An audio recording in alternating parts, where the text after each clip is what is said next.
master's and PhD in sociology from Penn State University. Before that, a master's degree in neuroscience um, from the University of Michigan, and a bachelor's in neuroscience. Go Blue, Michigan? Or, Go Blue, go yeah, Blue. nice. I'm a Michigan MSW from BA and MSW from Nice. Michigan. Yeah, I really liked my time in Ann Arbor. Yeah. Before that, a bachelor's in neuroscience from Brigham Young University over in Utah. I grew up on the Front Range in Littleton, so it's kind of a dream to get back to Colorado after all that schooling and my first teaching position. So it's good to be back in Colorado. Yeah, so I'm a sociologist, primarily of race and religion in the U.S. I teach classes on those topics as well as on social psychology, research methods, environmental sociology, which kind of examines the relationship between society and the environment, as well as kind of lower division, kind of introductory level courses. I don't know. What else about me? I'm a big fantasy and science fiction nerd and a lover of the trails of Colorado. That's mostly it. That's me, I guess. Thank you. Yeah, I was going to read your bio, but you did it better than I could ever do. Can't think of anything else. I mean, in my own published research, it's kind of focused on some of the ways in which religion kind of shapes people's social contexts and how they react to their social world. So, I've been interested in kind of the impact of religion on kind of people's social and political attitudes and behavior. Interested in kind of the intersection of like LGBT issues and religion, among other things that I've done research on. So, yeah. Thank you.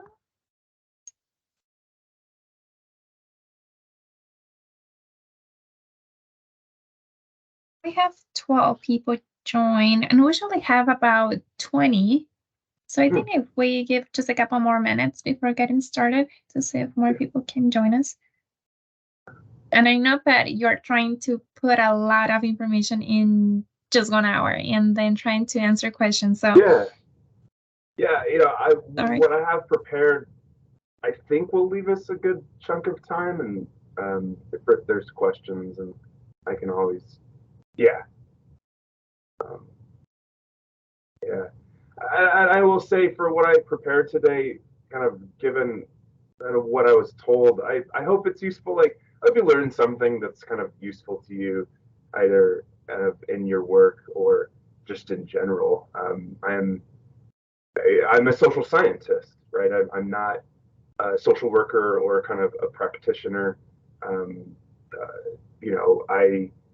not a theologian or like a religious studies scholar. So I bring a social science perspective. I think about the kind of reciprocal relationship between religion and society, how religious institutions operate, how religion operates at the individual level, and kind of how religion is sort of a powerful kind of cultural system that shapes people's just how they engage with the world, I guess.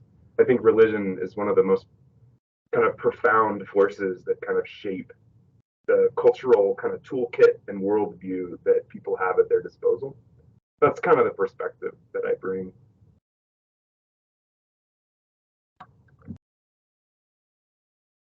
Yeah, so it's 3:06. So I think that you can get started. The meeting is getting recorded. So I also will send the recording to everyone for those who cannot attend.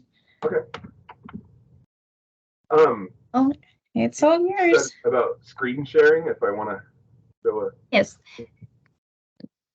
You should be able to see, well, on the top options, do you see share? The share option? It's next to leave. Oh, there it is. And then if you select window, then you can choose the window that you want to share. Oh, okay, Perfect. We can see that. cool, good. All right. Though I think it might be showing the wrong screen now. Let me switch. Cool. That should be right now. Okay. Yeah, she wanted the title, and so this is sort of what I came up with. I wanted to kind of frame it as a focus on religious diversity here in Colorado and kind of a bit of some national and kind of statewide trends in religion, as well as kind of a primer on major religious traditions in Colorado and beyond. Yeah.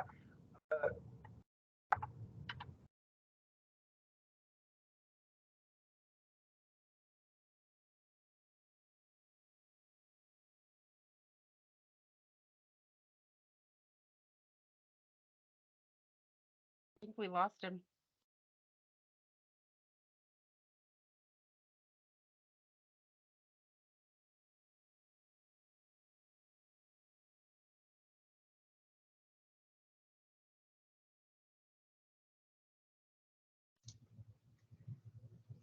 Beverly, should we resend the invite to him? I'm trying that right now. How weird. Oh, there it is. Oh, here it is.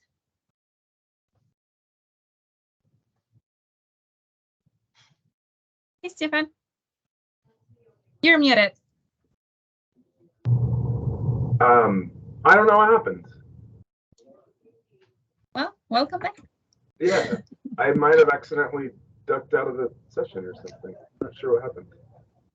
Sorry about that.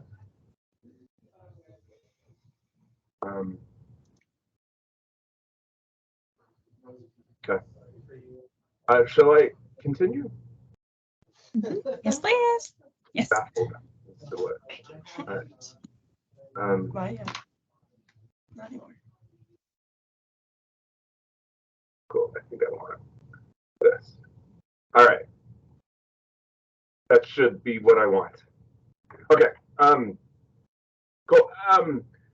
Wanted to kind of start with like why care about like religion? Like why does religion matter? Why could it matter for the work that you do? And so, in my own work, and I think as a sociologist of religion, these are some of the kind of big things that we think about and ways in which we think about religion mattering in people's lives and in broader society.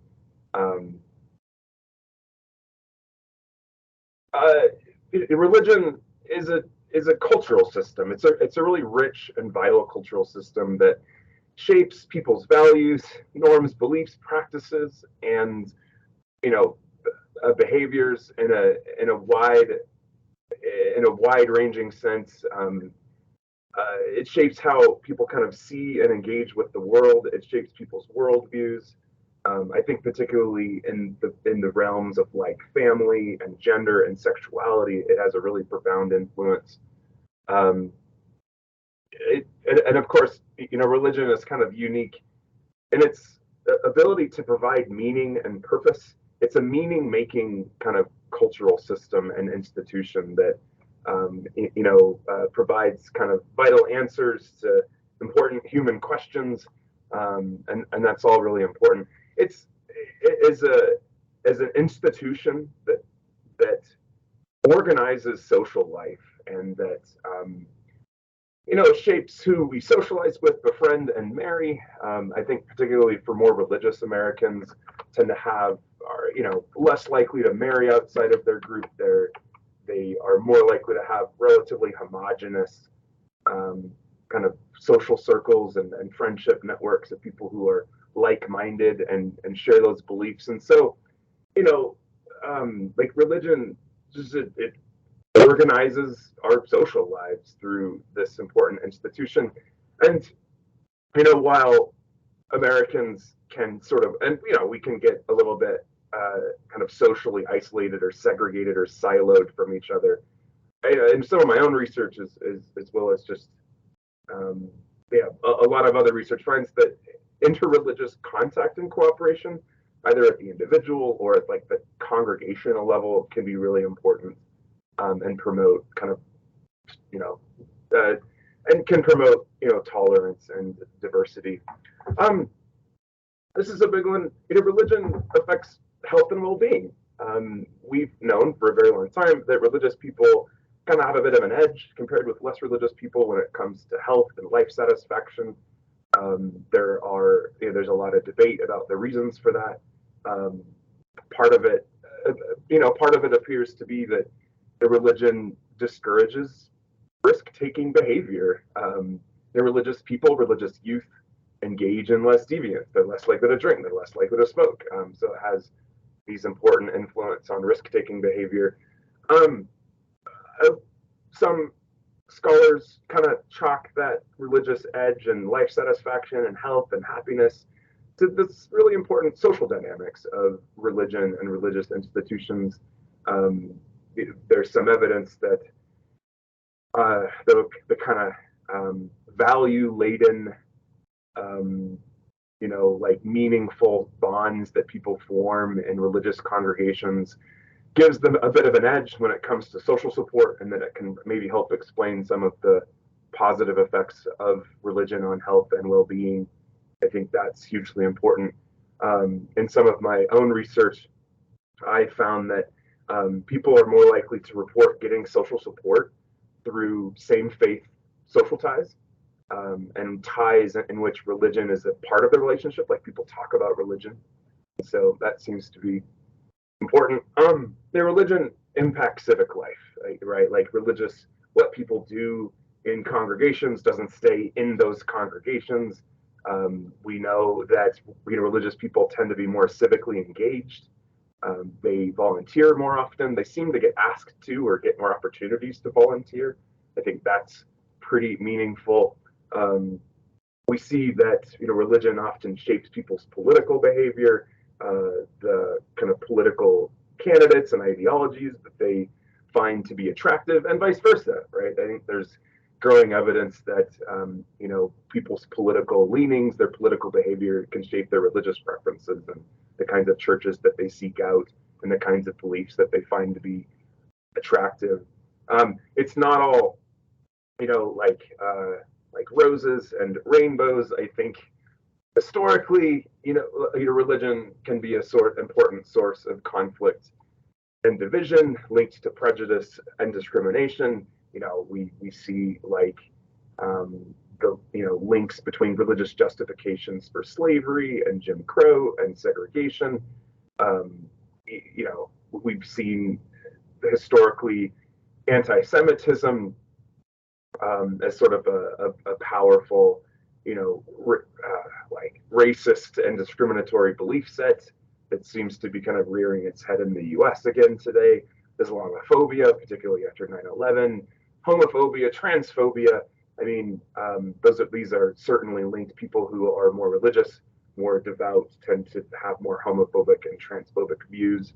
And so these are all, I think, important to keep in mind in terms of this big impact of religion.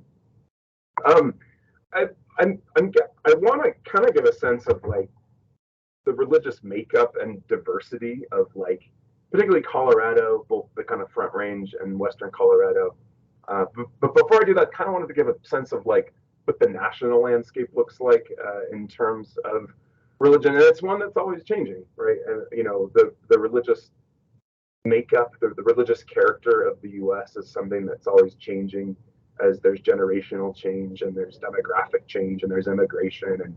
And so some of the big, I think, and important changes, we've known for a while that Christians are declining as a share of the U.S. population, and are believed to probably in the next few decades no longer be a majority of people in the U.S. And particularly since about the 90s, we've seen that non-religious individuals are increasing as a share of the U.S. population. An increasing share of people on surveys just say they don't have a religion. We've seen rates of non-belief go up a little bit too. I think by and large, this is sort of the the non-religious population in the U.S., which is growing and kind of skews younger, right? I think of people in their 20s, I'd probably put it at, maybe close to half, just like don't have a religious affiliation. I can certainly answer any questions that you have about this population. I think what they have in common is that they just don't have much to do with organized religion. I would say at the individual level, their beliefs vary quite a bit in terms of whether they consider themselves to be atheist or spiritual, or whether they believe in God. This is some data from Pew Research Center that kind of tracks this over time. There are a lot of different ways we can kind of measure people's religious affiliations, and I'm going to show you some data from a different organization, but this kind of tracks people that identify as Christian in some way, right? Whether it's Baptist or Catholic or non-denominational, has declined significantly just since about 14, 15, 16 years ago, while the share of folks that just say they don't have a religion has increased pretty significantly. We see this kind of even more dramatically in Colorado, which I'll get to in a minute. So, there's a lot of reasons why we think this is happening. Part of it has to do with,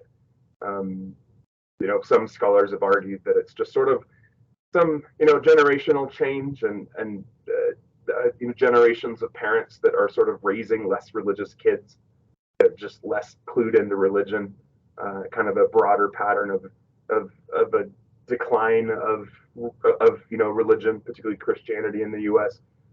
Some people have argued that it has something to do with kind of the politicization of religion, the rise of the religious right, the kind of rightward stance of mainstream religious groups on LGBT issues has kind of turned off younger people and people who weren't particularly religious to begin with.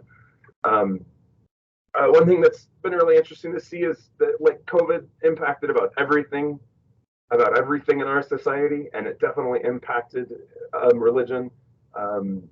Churches have seen a decline in attendance that's persisted after COVID, and there are reports that a lot of churches have kind of basically had to shut down because of or after COVID, and numbers not really bouncing back.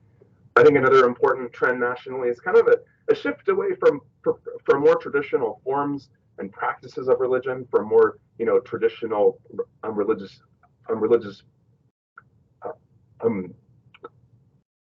religious denominations in the U.S. There's research on congregations that finds that increasingly religious congregations are adopting more modern worship styles. Think like more technology and more contemporary music, like electric guitars and contemporary Christian music. This is a big one that I'll mention a little bit later, but while the Catholic Church has shrunk, and the Lutheran Church and the Episcopal Church has shrunk, and the Southern Baptist Convention has shrunk, we've seen the great rise of what are called non-denominational churches that tend to be a little more independent, tend to be kind of not really tied to any specific denomination or creed, have pretty modern worship styles. We've seen the growth of mega churches that can draw thousands of people on a given weekend. These are kind of these contemporary developments. I think particularly in like evangelical Christianity, which I'll talk about a little bit later, just as all kinds of institutions and aspects of American life have become more diverse with, because of immigration, rising numbers of Asian Americans and Latino Americans, and kind of the ongoing very, very slow progress in desegregating institutions and neighborhoods. We've seen that congregations have become a bit more diverse across religious traditions as well. And then just kind of wanted to note, non-Christians, right, depending on the survey, now make up some 5, 6, 7% of the U.S. population: Buddhists, Hindus, Muslims, Jews. Definitely, because of growing immigration from Northern Africa, from Arab countries, from Latin America, from Asia, we've seen kind of the share of Americans that profess non-Christian religions increase pretty notably. Before we kind of dive into the religious makeup of Colorado and different parts of Colorado, I wanted to show you this. a lot of different ways you can slice and dice and measure the U.S. population when it comes to religious identity, when it comes to religious affiliation. Usually, we're asking people something like, what religion do you identify with, if any? And we're often, researchers are trying to kind of take people's answers and to kind of categorize them in ways that are meaningful and make sense. Some of the terms on the slide, if you're not familiar with them, I'm going to define them upcoming in a little bit. I'm not the hugest fan of this pie graph and the very subtle color distinctions, but I wanted to show you kind of the breadth of like meaningful religious kind of groupings or categories that we use to make sense of people and their religious affiliations and identities. Obviously, you can see there the largest group are people that just say they don't have a religion that they identify with or that they belong to. Some surveys, this is a national survey, but some put it at maybe closer to like a third of American adults that say they don't have a religion. That's a huge increase from just a few decades ago. And then you can see, the largest religious groups in the U.S. are still white Christians. You might kind of wonder why the racial and ethnic distinctions here. Protestant Christian churches, right, that kind of are not part of the Catholic Church and that kind of have some of their core beliefs as a legacy of the Protestant Reformation, are pretty racially and ethnically segregated. And so researchers kind of generally will count white Protestants as kind of separate from Black or Hispanic Protestants. These kind of large two categories of white evangelical Protestants and white mainline Protestants. I'll kind of define what those terms mean a little bit later. Think of, this being your evangelical Christians that emphasize belief in the Bible and salvation through Christ, tend to be more socially and theologically conservative, versus your mainline Protestants that tend to kind of be a bit more moderate to liberal in their beliefs and practices. Each make up about 14-15% of the U.S. population. White Catholics, who have definitely declined as a share of the U.S. population, make up about 13% of the population. You have Mormons, come in at about 2% of the U.S. population. I will say, notably in Western Colorado, more than that. Eastern Orthodox, Black Protestant, the kind of little sliver of green. We'll talk about the Black Church. Hispanic Protestants. I wanted to kind of point out this large chunk, right, of green that are largely Hispanics. Hispanics now make up about 1 in 5 Americans, and though they skew Catholic, I think particularly for Latino immigrants, I think notably over generations tend to become more Protestant, often evangelical, but not always. And then, of course, these kind of shades of orange represent the various non-Christian traditions that some of which I'll talk about a little bit later. But by and large, this paints a picture of like a pretty religiously and ethnically diverse country where there's still a majority of folks who are Christian, but it's changing and complicated.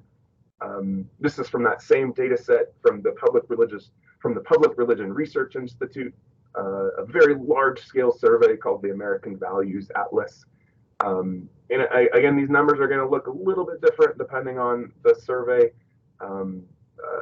But I will. One thing that I'll point out about Colorado is it's part of the kind of western U.S. that is just by comparison a bit less religious, right? I think particularly the Pacific Northwest, but Colorado I'd put pretty similar and kind of in like religiosity, kind of similar to the Pacific Northwest. Not the most religious state. About a third of adults in the U.S. say they don't have a religion. 18% white mainline Protestant. I'll kind of explain that mainline versus evangelical breakdown in a minute. About 18% Catholic, and like elsewhere in the U.S., that's about 2/3 white, and that's about a third of Catholics in the U.S. are Hispanic, especially Mexican American, but also from other parts of Latin America and Cuba. 14% white evangelical Protestant, pretty low.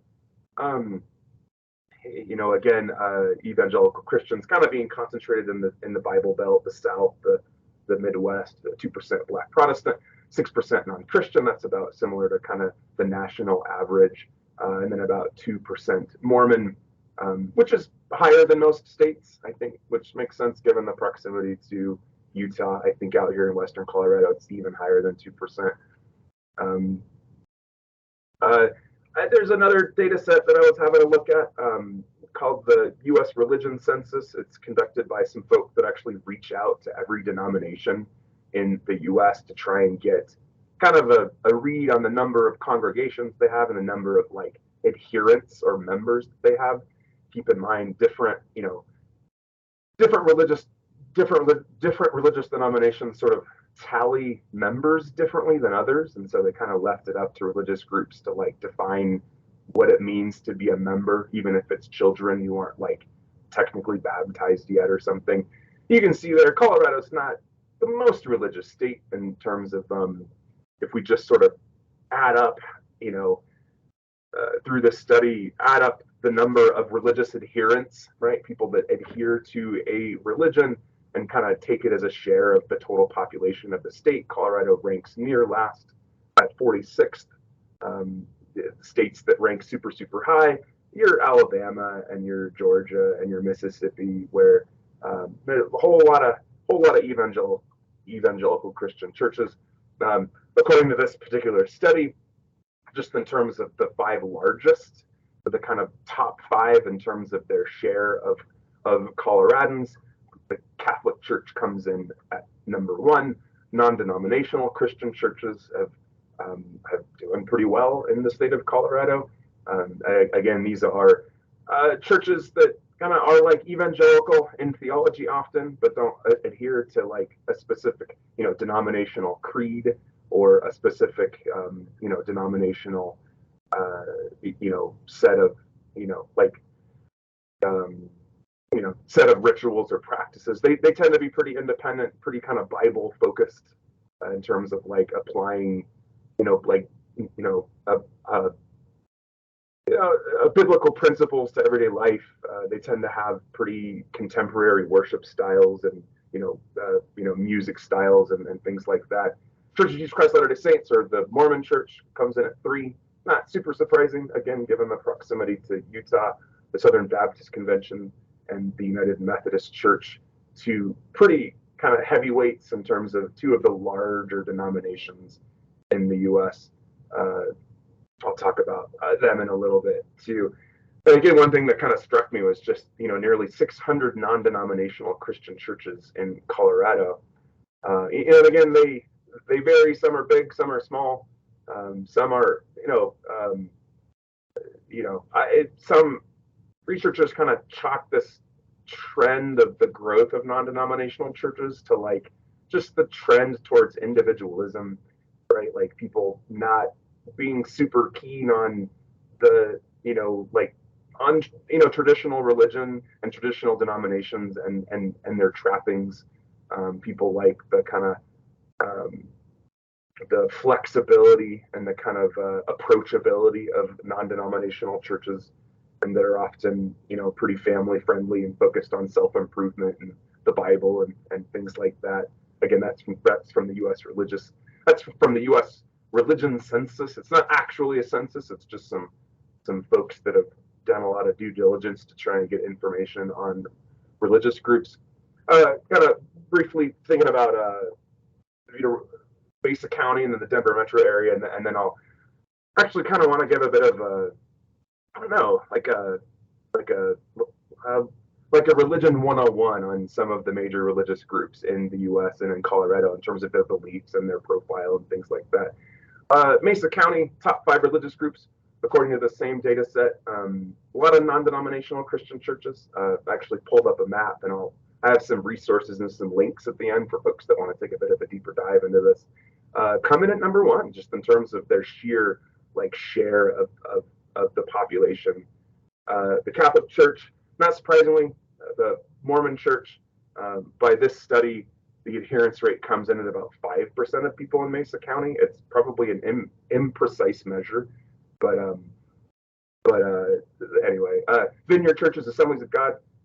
I'll say from my read on it, as I was looking at data, Western Colorado, particularly Mesa County, probably a bit heavier of an evangelical Christian presence than maybe the Denver area. Denver metro area, Catholic Church kind of comes in number one in terms of like share of the population, followed by non-denominational churches, the Mormon Church, and then a couple, of kind of mainstays in like the mainline Protestant scene in the United Methodist Church and the Evangelical Lutheran Church in America that are really your kind of quintessential mainline Protestant denominations, more kind of modernist theology, more progressive stances on social issues, more permissive of like LGBT members and clergy and things like that, which probably isn't super surprising for the Denver metro area compared to Mesa County. I've been using this, distinction that's super common for folks like me who study religion. The terms might be a little less familiar to some of you. When we think about Protestant Christian churches and folks will often, use the terms evangelical versus mainline. Evangelical Protestants have an emphasis on personal conversion and evangelism. I think personal conversion stories and being born again and spreading the gospel are pretty key kind of characteristics of evangelical theology. Evangelical Christians tend to believe that the only way to salvation is through belief in Christ, and really hold the Bible in very high regard as sort of the ultimate authority. Many adhere to the idea that the Bible is inerrant, that it is without any flaw, and that it is to be interpreted literally. I will say that belief varies probably pretty considerably among evangelical Christians. Tend to be more socially and theologically conservative on interpreting the Bible and applying biblical teachings in everyday life on issues of family and gender roles and homosexuality and trans issues. Evangelicals really kind of stick out in terms of holding more conservative positions on these things. Some examples you might be familiar with. Most, I would say almost all Baptists, Pentecostals, Adventists, Reformed, most non-denominational churches kind of theologically fit into this category of evangelical Christian. I'll say your more conservative Methodists and Lutherans and Anglicans kind of fit into this category as well. And this is look, in the U.S., in Colorado, not a huge share of Coloradans, right? But in some parts of the country, evangelicals are just it's more like the question is, which evangelical church do you go to in some parts of the South? And then, of course, I was using that term mainline Protestant. These are, some of these mainline Protestant denominations are some of the oldest religious denominations in the U.S. They kind of date back to like the colonial era, and they, or kind of these large waves of like, German and European immigration. And they have more modernist theology than evangelicals. They tend to, rely more on like biblical scholarship, and tend to believe that the Bible should be interpreted kind of carefully with regard to language and context and things like that. They believe in salvation through Christ, but I think compared with evangelical Christians, more tolerance of varied individual beliefs. Definitely, I don't want to overstate this because there's tremendous variation among mainline Protestants as both individuals and as churches, but tend to be more socially and theologically liberal. You're definitely more likely in mainline Protestant churches to find LGBT folks in the pews or as ordained clergy, or to have churches be okay with, say, abortion, or okay with, supporting gay rights or performing same-sex marriages relative to, say, evangelical or like fundamentalist churches. And, mainline Protestants historically have been more highly educated and sort of higher in socioeconomic status than evangelical Christians. That gap has declined a lot in recent decades, and mainline Protestants have declined a lot in recent decades. The important mainline denominations have shrunk considerably since their peak in the mid-1900s. Part of it just has to do with fertility. They tended to have less kids, and those kids don't necessarily stick around in those churches. You're probably pretty familiar with these particular denominations. Most Presbyterians, particularly if you're part of the PCA or the Presbyterian Church in America, Methodists, like the United Methodist Church, the Episcopal Church, right, which of course is sort of the American kind of break off of the Anglican Church. The United Church of Christ, probably the most like progressive of this bunch when it comes to social and theological issues. And then of course Lutherans, a lot of you probably have heard of, maybe some of you are familiar with the Evangelical Lutheran Church in America, which despite the word evangelical is a fairly progressive institution. So that's what we mean by mainline Protestants. They have a heavier presence over in the Front Range. Kind of other Christian traditions, people who kind of study and think about Protestant Christianity will often kind of treat historically Black churches or historically African American churches as kind of their own and distinct institution, sometimes called the Black Church. These, of course, some of them, like the Methodist ones, have their origins as early as the late 1700s, were founded by free Blacks in places like Boston and in the North.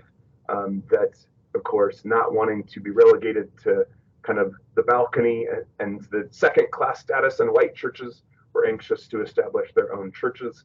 We've seen others come along. They tend to be predominantly Methodist, Baptist, and Pentecostal. There are like 7 kind of core denominations that kind of make up the bulk of most Black churches. Obviously, I don't know if any of you have been to a Black church, but there's a real distinct worship style. A lot of gospel music, really kind of vibrant emotional display, the kind of the classic kind of call and response worship kind of sermon style. And then, of course, rooted in centuries of racial oppression and the battle for equality and civil rights, some different theological emphases in the Black church tradition, drawing on different Bible stories for inspiration, different focus on social justice and equality and liberation. It is a rich tradition, and there's a reason why it played an important role in the civil rights movement, because it's often at the heart of Black communities, and Black church leaders wield a lot of symbolic kind of power and influence. Roman Catholics, of course, largest still religious group in the U.S., certainly not a majority, but we're talking about a group that makes up, estimates vary, but about a quarter of the U.S. population. That's obviously pretty important. The Catholic Church kind of traces itself.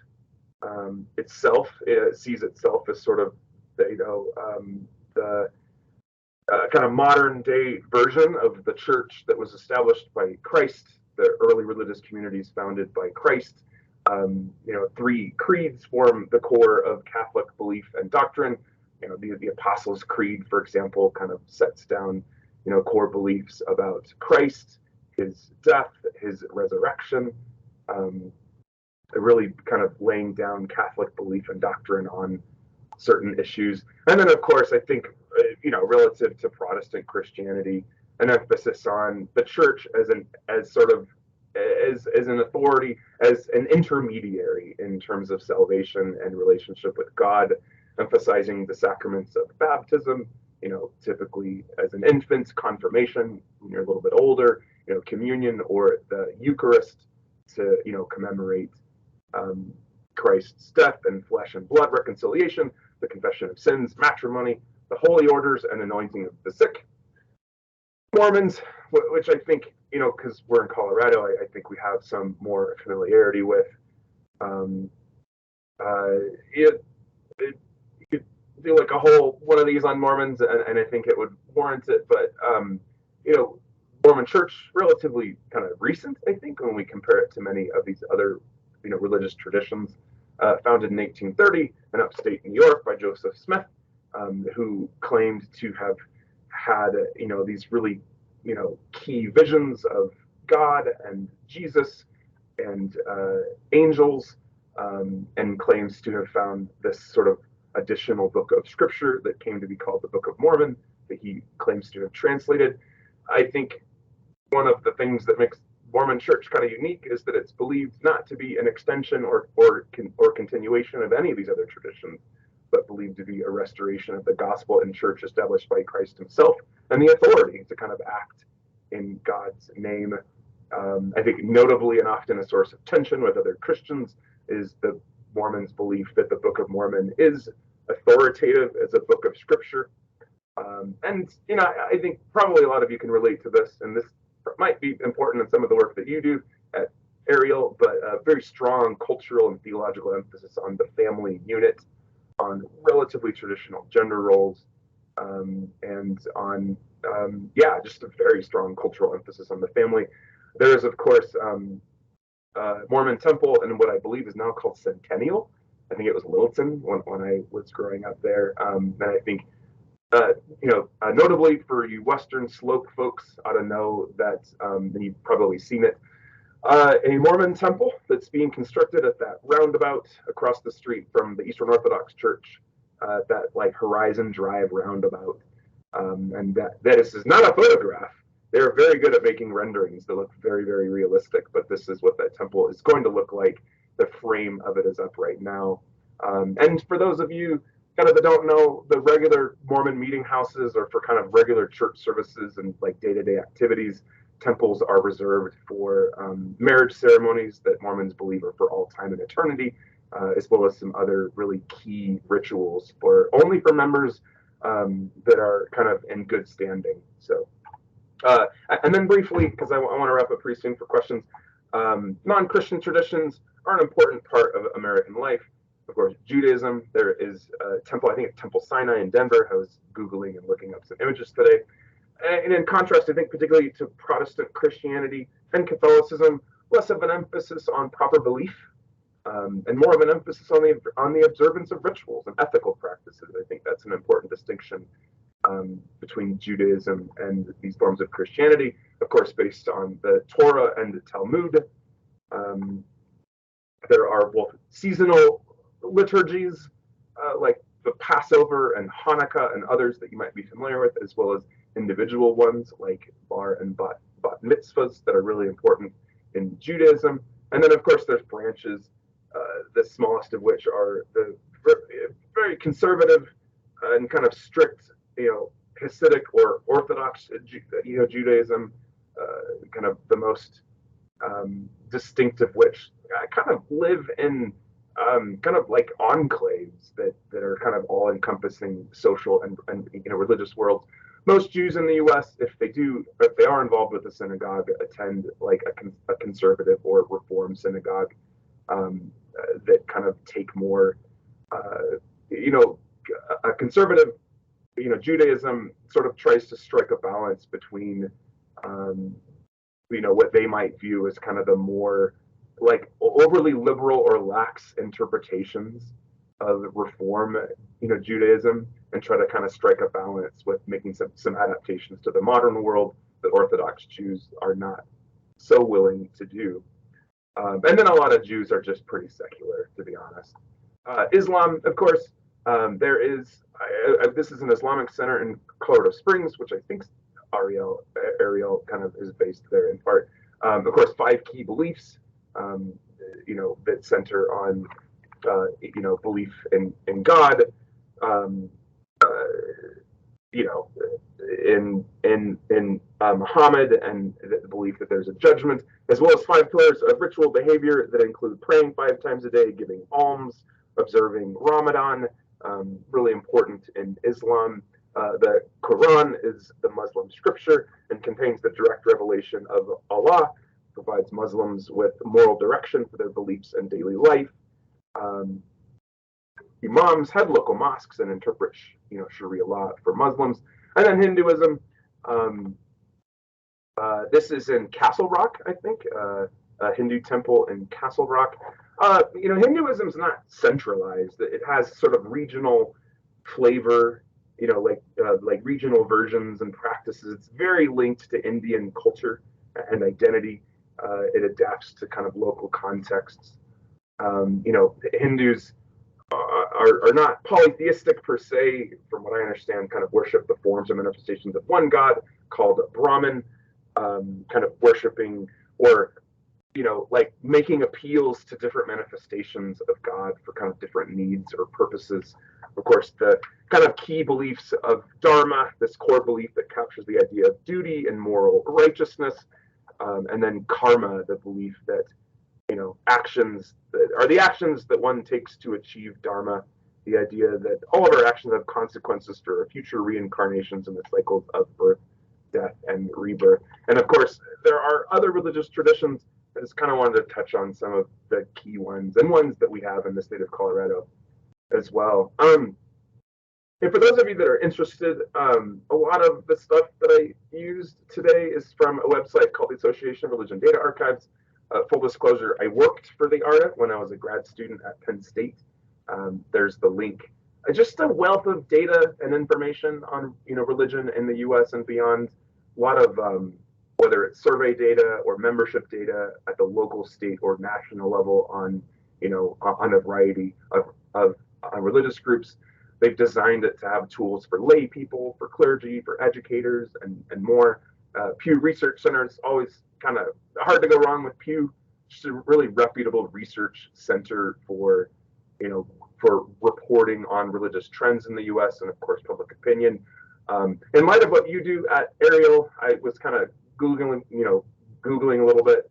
There's a really useful link that provides a lot of resources and information for people kind of in the social and human services in terms of thinking about how religion can or should impact their work. And then of course, I just wanted to put my kind of email address out there if folks ever have questions about religion, or if something comes up where you think social scientists like myself could be of some use or value. And that kind of wraps it up from my end. So I'm going to end that screen share. Just go back to you looking at my office. Thank you, Stephen. It's a lot of information. My brain is like this right now. I was it trying was a to lot. absorb it I all. wasn't quite sure what to do, but I hope that there's like one thing that you got out of it, then that's good, I guess. Do you have any questions?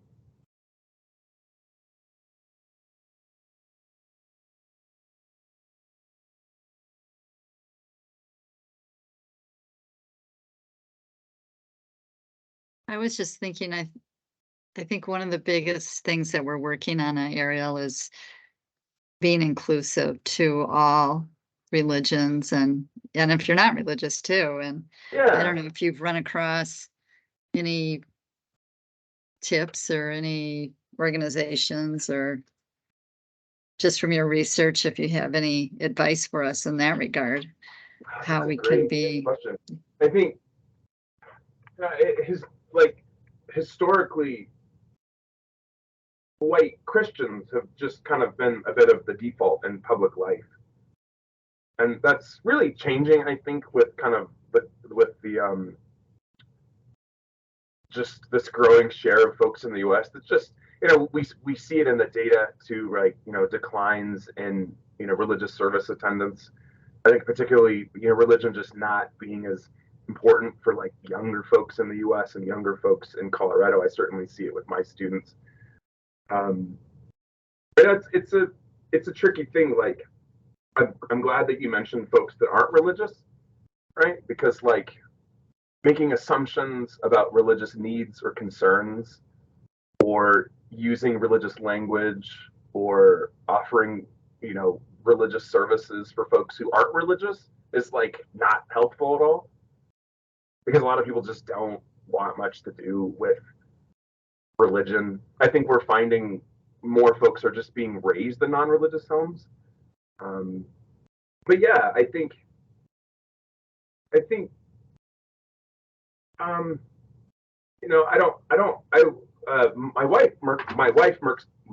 my wife is a case manager for Mesa Developmental Services, which some of you probably know. Yeah. So I was kind of asking her about Ariel and about what might be useful and things like that. And she was telling me about adoption services. That's something that you do. or like foster care. Is that Yeah. what you do? Yeah, and like I imagine there's some tricky things that go on there in terms of a mismatch, right, between maybe a faith that a kid experienced for some part of life and then, is sort of put into like a new religious, like a home whose maybe beliefs or practices kind of differ from what they're used to. And I imagine that can be tricky, right?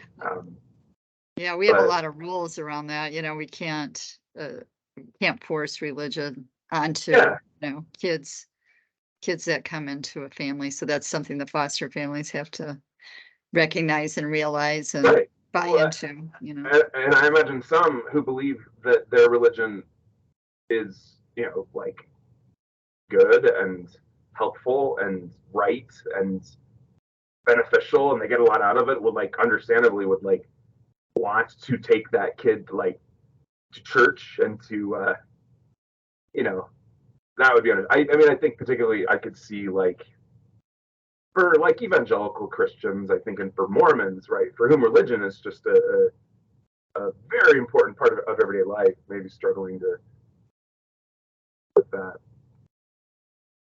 but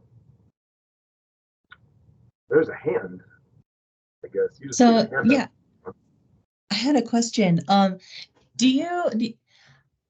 I was interested in how you said that there was kind of a decline in religiosity in America, but I do see that there's a lot of strong traditions that go on and celebrations. Do you find that there's kind of a divorcing of religiosity from some traditions? Like there are people who are secular who celebrate Christmas and Mm. Easter. Do you find that there's a rise in more things being considered a tradition or a cultural norm versus religious based? I see what you mean. Hmm. Yeah, that's interesting. I think what it is has sort of been a decline of like traditional religion and religious institutions.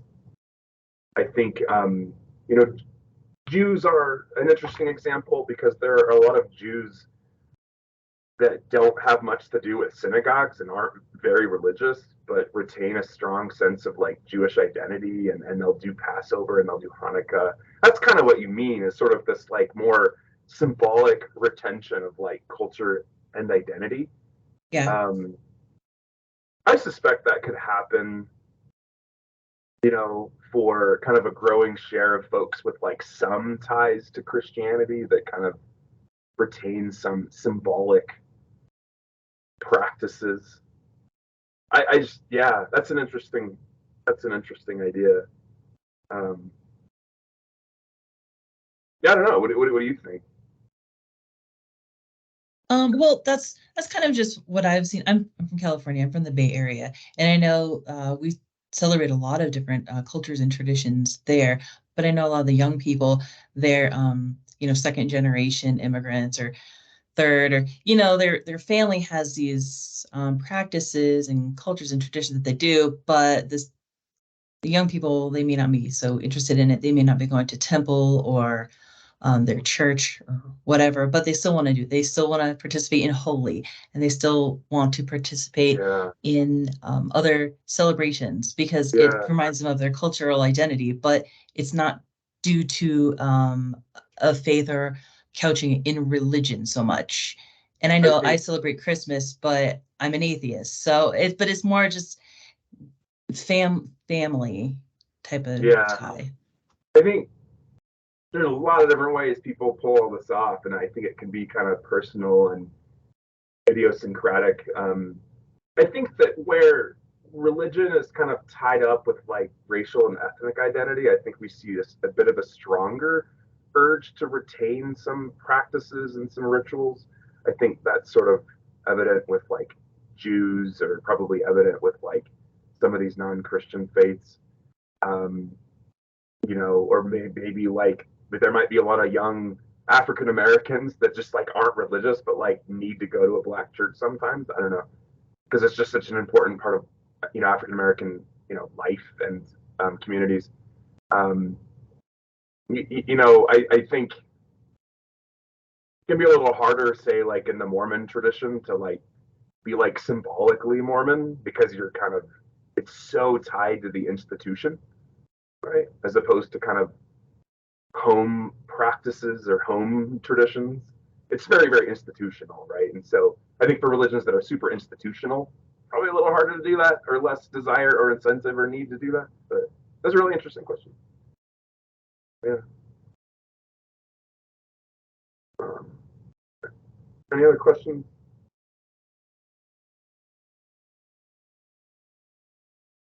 I think I have a comment, and I just am trying to figure out how to say it, but I was really um I really had an aha about how you were talking about religion having its own culture, Yeah.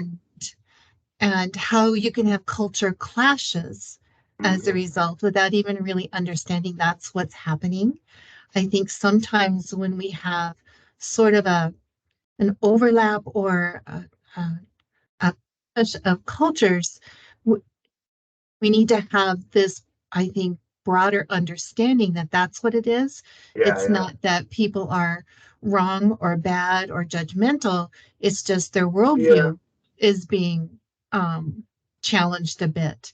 And that can happen Yeah. on all sides where my worldview is being challenged by you and I don't understand it. So I think that's really an This is interesting way to this yeah, describe it. and this is the sociologist in me, right? Where like Mhm. I think a lot about culture, and you know, like religion, it really is it's a cultural system. Culture gives us tools like concepts and values and norms and beliefs, and you know, religion does that very effectively and very powerfully, and it very much just shapes how you see and interact with the world, right? And yeah, I mean, there always has to be a bit of cultural relativism, a bit of a willingness to kind of understand where people are coming from and why they are believing or assuming the things that they are, right? I like to use the concept of like a cultural toolkit, right? On any issue from just thinking about things that are in the news, right? From gun violence and gun regulation to trans issues to LGBT issues to race to inequality, religion just shapes people's views of these things because of the cultural toolkit that they've been given, right? The cultural toolkit of, say, like American Christianity, particularly like evangelical Christianity, is a very individualistic toolkit, right? That kind of shapes people's views. It's very conservative, I think, too. Very like, you know, like traditionalist on issues of sexuality and gender. And so yeah, it's just understanding religion, understanding it as a kind of a toolkit that shapes how people see and engage with the world. Yeah, it's a really important thing to be able to do, I think. Yeah. Yeah, I'm glad that you mentioned this. Yeah. Thank you. Any other questions?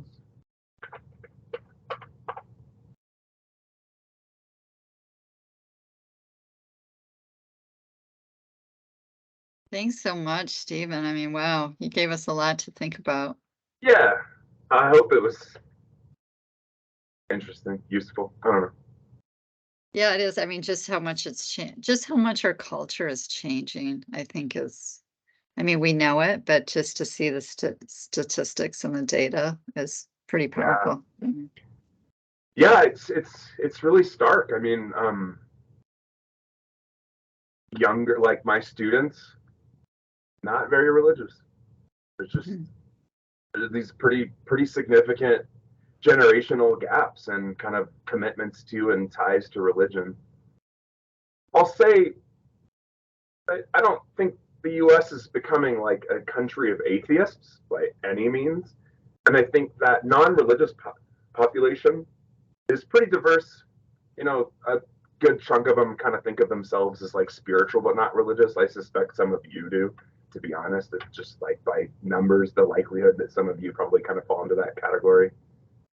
Some, you know, are marginally attached to religion. Others really are atheists or agnostics and just like really truly pretty secular. It's a pretty diverse group, right?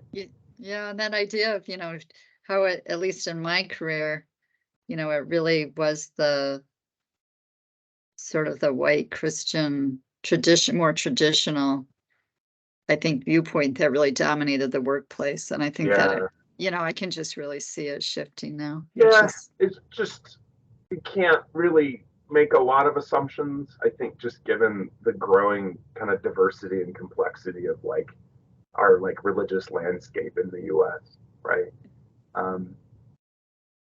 Yeah. You have Ariel's is in Springs. You have an office in Springs. Is that right? Yeah, the Colorado And Springs. which is pretty evangelical, right? Like that's sort of like evangelical, like headquarters of the U.S. Between like focus on the family, the kind of big like Christian nonprofit industry there. Very, very evangelical, a little more conservative. As like Mesa County, more evangelical, more Mormon than say like the Denver area, right? But overall, though, I mean, I think these are a bit of an exception to what's a not super religious state in Colorado, right? But yeah, Springs, I hadn't made that connection. That is pretty evangelical from what I understand. Yeah, probably a lot of those non-denominational mega churches, I bet, in Springs. Yeah, that would be my guess. Yeah.